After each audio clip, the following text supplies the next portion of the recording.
జడ్చల చుట్టుపక్కల ఒక్క హాస్పిటల్ నాలల గట్టి కుంటల గట్టి వాన వస్తే నీళ్ళు హాస్పిటల్కి పోతుంది. కేవలం అక్కడ ప్లాట్ల కోసము బిజినెస్ల కోసము హాస్పిటల్ కట్టడం జరిగింది.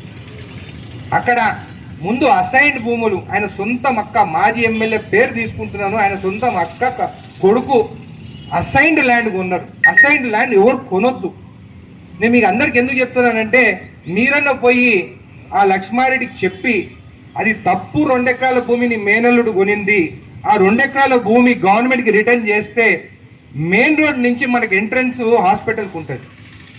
ఎమర్జెన్సీగా అంబులెన్స్ వస్తే పోయి కింద నాలా నుంచి తిరుక్కొని ఐసీయూకి పోయే వరకు కూడా ప్రమాదకరం. అది నీ మేనల్లుడు మీ అక్క అది అసైన్ భూమి కొన్నారు, అది రిటర్న్ చేయమని చెప్పి మేము నోటీసులు పంపిస్తే ఆయన సొంత అక్క ఆయన మేనల్లుడు కోర్టుకు పోయి దానిపైన ఇంకా మేము డాక్యుమెంట్లు సబ్మిట్ చేస్తామని చెప్పి ఇప్పటికి 6 నెలలు అవుతుంది డాక్యుమెంట్ సబ్మిట్ చేయడం.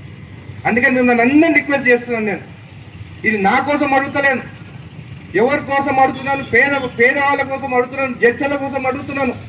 అసైన్ భూమి మీరు కొనుడు తప్పు, కొనింది తప్పైనా కానీ మేము నోటీసులు ఇస్తే మీరు కోర్టుకు పోయి ఆపడం ఇంకా తప్పు. నిజంగా మీకు చిత్తశుద్ధి ఉంటే, నిజంగా జడ్చల ప్రజలపైన మీకు ప్రేమ ఉంటే, నీ మేనల్లుడు నీ పేరు చెప్పుకొని అసైన్ భూములన్నీ కొట్టేసిన అసైన్ భూమి వెనుకకి ఇప్పి అని చెప్పి నేను లక్ష్మారెడ్డి గారిని కోరుతున్నాను. అది కూడా జడ్చల ప్రజల గురించి నేను అడుగుతున్నానని చెప్పి కూడా మీకు తెలియజేస్తున్నాను. మీరు ఇట్లా ఇవ్వకున్నా కానీ కోర్టులో ఖచ్చితంగా గెలుస్తాను. జడ్చలకు 2 ఎకరాలు తీసుకొచ్చి మెయిన్ రోడ్ నుంచి ఆ హాస్పిటల్కి రోడ్డు ఏపిచ్చి తీరుతానని చెప్పి కూడా మీకు అందరికి తెలియజేస్తున్నాను.